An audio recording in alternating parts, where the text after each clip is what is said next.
Welcome back to another virtual homeschool co-op, a place for bloggers and YouTubers to come together to share our varied viewpoints on homeschooling. A link for that will be below, so be sure to check out that if you're interested, and also head over there for the playlist for this topic so you can hear how other people handle this. Topic number 2 for this school year is how do we handle negativity? And I think it's interesting when I hear people talk about negative comments and negative things people say, and a lot of times I just don't hear it as negative. And I know tone and context really make a big difference on it. But in my experience, often what people are really, they're just curious. They want to know, or they want more information but don't know how to go about saying it. Also, since homeschooling is so far removed from most people's lives, often they would never really thought through or really considered it to even have thought through answers to the questions or the comments that they have to say. But I know that people can be bossy or abrupt in the things they say. I think I see this a lot in anything that comes from that's different than mainstream. I would hear comments and things, this kind of attitude a lot when I had parenting of little ones, for things like extended nursing and baby wearing before it was as mainstream as it is now, and baby-led weaning, which I know is more, again, before it was more mainstream as it is now. These kind of things that I heard it a lot, and I think it's just something that comes anytime you're going from a mainstream view to something that's not. I even hear comments, a lot of the comments I hear people talk about homeschooling, I hear similar versions of it about being a military family. So I'm going to talk about how I handle actual comments, but first I want to just give a few tips for dealing with them. Number 1 is to really just consider what the person's intent is. Are they curious?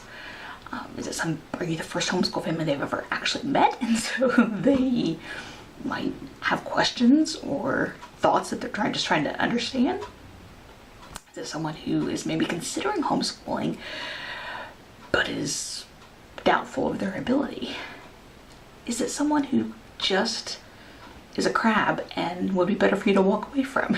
Really kind of think about why they might be saying it. Number 2, I think it's really, really important to listen, to have really good listening ears, and to dialogue with them without getting defensive. You don't have to defend anything. You can just let them talk if you want. You can talk and respond. You can walk away. You don't have to defend yourself or explain yourself, but if you want to, especially if it's someone that you want to have a relationship with, then really good listening and dialoguing skills are going to be important. Number 3, this is one that I've just been amazed at what I've heard before, and it's be mindful of what you do say. I have heard many homeschoolers say things that embarrasses me, even when they're just relaying it, like not even the times they've said it in front of me to public school families. You don't need to say something like, well, I love my kids, or only lazy parents send their kids to public school, or some variation thereof. You don't need to even if they're coming at you negatively, even if they're criticizing homeschoolers or putting them down, you don't have to rise to, or sink to that level. You can rise above it. Don't play into it. And not only just for your own sake, but for the rest of our sakes too. And lastly, just converse without an attempt to convert. Sometimes people, this goes back to my first comment, sometimes people they're just curious. They want to know what they don't know. Sometimes they do want to be converted, but you don't have to take that approach. And then the last one is know when to walk away. Sometimes you're just going to have crabby people, know-it-alls, total black and white thinkers who think that their way is the right way. You can just wish them a good day and walk away. There's, I try to model with my kids that sometimes it's appropriate to stand up for yourself. Sometimes it's appropriate to stand up for yourself by walking away.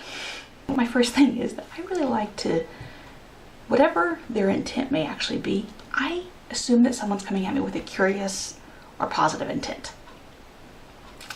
If they are not, my coming that way changes the tone of the conversation and kind of cuts them off at the knees, so to speak. And if they were coming, into it with with a positive intent, then I haven't put them on the defensive. First comment, I see this every summer by the end of the summer, and it's comments like, how can you handle being with them all day in the summer? I'm so ready to be done. I can't wait for them to go back to school, that kind of thing. And my response to that is that in part it comes from the attitude. I know that my kids are going to be home with me all day, every day, all school year long, or all year long, really. So I have to make it work.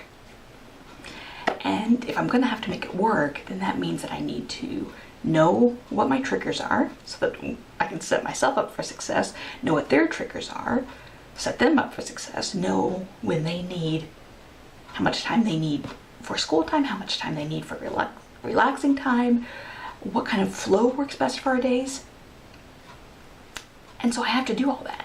Whereas if my kids went to public school, I wouldn't have to do that so much except during the summer. And by every summer, your kids have changed so much during the last year that what worked last summer may not work this summer. So by being home with them, it gives me a chance to constantly alter that as we go along.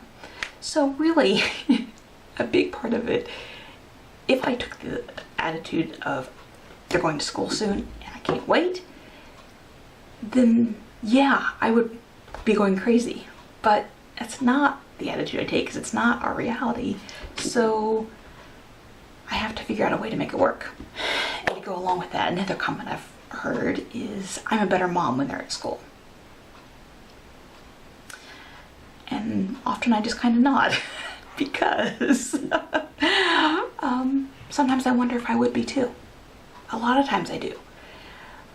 Especially during busy weeks, during the busy football or sports seasons right now. And I'll be doing part of this, a good chunk of this sports season alone, because my husband will be TDY. So, I get it. I worry that I am not setting a good example as far as taking care of myself well. I worry that my kids see me hurried and stressed, and I worry that they're going to absorb that and think it's something I feel against them, or they're not going to see a good balance.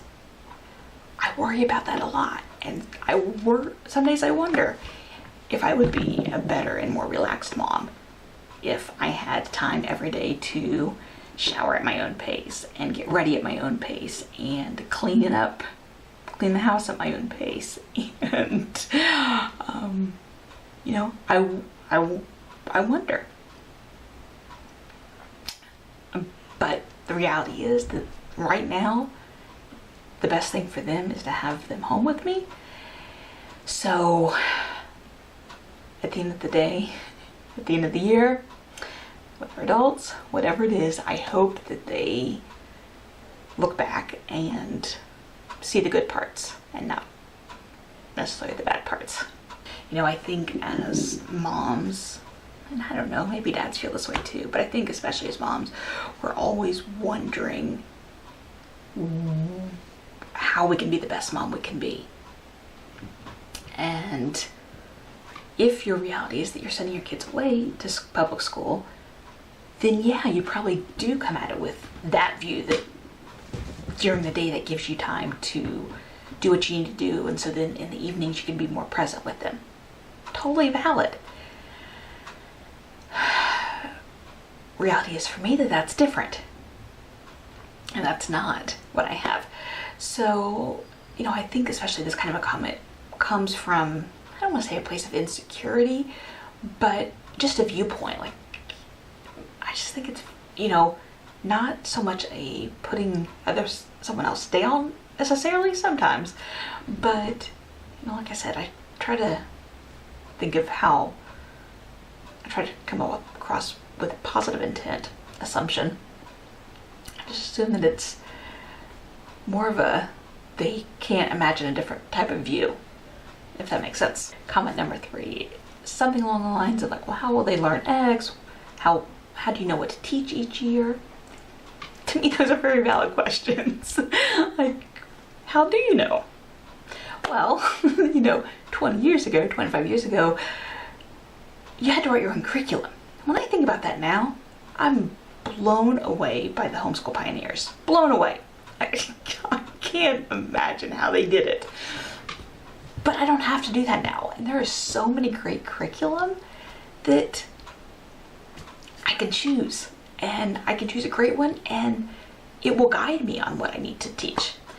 I also tell them, you know, there are great books like What Your Child Needs to, I forget the exact title, I think it's What Your Child Needs to Learn in First Grade or Second Grade book. There's a whole series of them. They're great guidance. I used them in the beginning with my daughter when I was still figuring it out, and before there were as many homeschool curriculum choices there are now. And as far as like what to teach, or if they get stuck, how do I help them that? Well, I keep trying. I figure out, you know,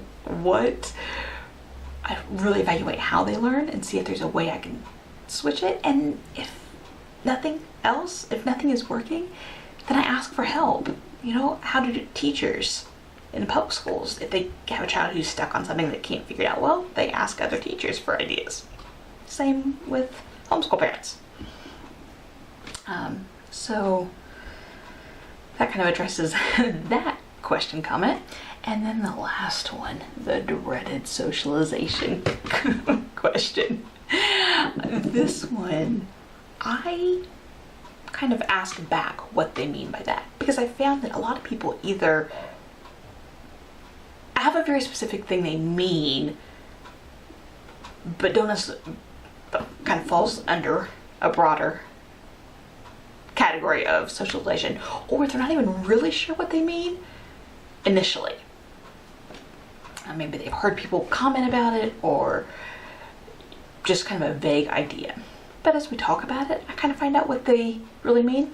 So a few areas I've heard specifically is, how will they know how to play and get along with other kids? Well, you know, it's funny because, of course, as homeschoolers, we know that there are a lot of homeschool families in general. I know a lot of areas don't have as many, so I don't mean to discount if that's your area. But, you know, we know that there are in many areas, there are so many opportunities for homeschool parents that you could be gone every day, all day, and, you know, see kids the entire time. So I kind of point out that, you know, before they would have even gone to kindergarten, they already learned how to play with kids. So they already have a basis for the skills. So as they grow older, those skills are going to continue to develop. If they mean something more like, how are they going to learn how to get along with other adults or learn from other adults? I'll talk to them about the opportunities my kids have for doing that, because that is something that I think is important, especially as I think ahead to whether they may end up in public school for high school, which is always a possibility for us, as well as college, and as well as life in general. So, yeah, so I just kind of talked about ways they have experiences with that now. And then the third area I've had people express concern is something more like kind of pop culture things. And I think, you know, I think it's a valid concern, but not so much as like a so therefore I should put my kids in public school type of way. But I kind of wonder sometimes what things like playground games or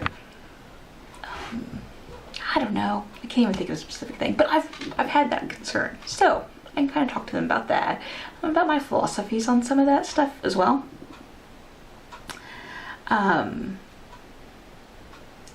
And I think that this is probably one area where people really show what they don't know. And I don't mean that negatively. You don't know what you don't know. But I think it's also one of the areas where I don't say the most minds can be changed, because like I said, I don't answer these questions in a way to convert people, but more like I expose them to the possibilities and all the things that are out there for kids. Because, I really think in general, people just want the best for kids, and they want the best for them as kids and the best for them as adults. And I really open myself up and welcome these kind of comments, because I love to discuss with them and really kind of challenge people to think more critically about what they know and what they don't know, and preconceived notions. So those are some of my tips on how to handle negativity and my responses when I hear comments. Be sure to check out the playlist, which is below, and if you have a tip that you like to use on how to deal with this, or maybe a funny comment or an outrageous comment, I don't need the negative comments, but if you've heard some crazy thing that has left you kind of confused on how people believe that about homeschoolers or something, I'd love to hear below. So thanks for watching.